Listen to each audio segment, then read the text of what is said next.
Christmas എക്സാമിന് ഉറപ്പായിട്ടും ചോദിക്കുന്ന ഒരു ക്വസ്റ്റ്യൻ ആണ് ഇമെയിൽ റേറ്റിംഗ്. ആ ഇമെയിൽ റേറ്റിംഗിന്റെ ഫോർമാറ്റ് അങ്ങ് പഠിച്ചാലോ? ഇതുപോലെ ധാരാളം വീഡിയോസിന് വേണ്ടി സബ്സ്ക്രൈബ് ചെയ്യാൻ മറന്നു പോരുത്.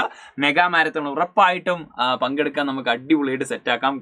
കംപ്ലീറ്റ് ഗ്രാമറും അതുപോലെ തന്നെ ഡിസ്കോഴ്സ് ഒക്കെ അതിൽ കംപ്ലീറ്റ് വിശദീകരിച്ച് പറയുന്നതായിരിക്കും. സോ അതിന്റെ ഫോർമാറ്റ്, ഇമെയിലിന്റെ ഫോർമാറ്റ് പറയാൻ പോകുന്നത്, ഏത് ഇമെയിൽ വന്നു കഴിഞ്ഞാൽ നിങ്ങൾ ഫ്രം അഡ്രസ് എഴുതുക. ഫ്രം അഡ്രസ് എഴുതിയിട്ടില്ലെങ്കിലും ടു അഡ്രസ് എഴുതുക. ഫ്രം അഡ്രസ് അത്ര നിർബന്ധമില്ല, പക്ഷേ ടു അഡ്രസ് നിർബന്ധമാണ്. ടു അഡ്രസ്സിൽ നിങ്ങൾ ആർക്കാണോ ആ ഒരു ഇമെയിൽ അയക്കേണ്ടത് അദ്ദേഹത്തിന്റെ പേര് @gmail.com അല്ലെങ്കിൽ abcd@gmail.com അല്ലെങ്കിൽ 123 എന്തെങ്കിലും ഒരു @gmail.com കൊടുക്കുക.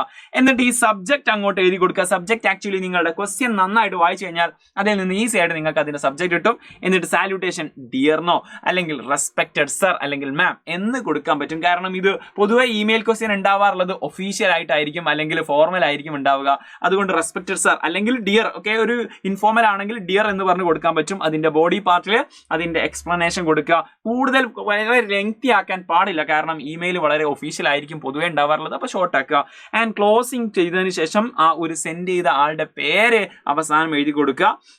ആ ഒരു ആരായിരുന്നു ഈ ഒരു ഇമെയിൽ എഴുതിയിട്ടുണ്ടായിരുന്നത്, ഫ്രം അഡ്രസ് ഉണ്ടല്ലോ, അദ്ദേഹത്തിന്റെ പേര് അവസാനം കൊടുത്തു കഴിഞ്ഞാൽ ഇതാണ് ഈ ഒരു ഇമെയിലിന്റെ ഫോർമാറ്റ്. മിസ് ചെയ്യരുത്. ക്രിസ്മസ് എക്സാമിൽ, ആക്ച്വലി നിങ്ങൾ നാളെ എഴുതാൻ പോകുന്ന എക്സാമിൽ ഉറപ്പായിട്ടും ഇങ്ങനെ ഒരു ചോദ്യം നിങ്ങൾക്ക് എക്സ്പെക്ട് ചെയ്യാം.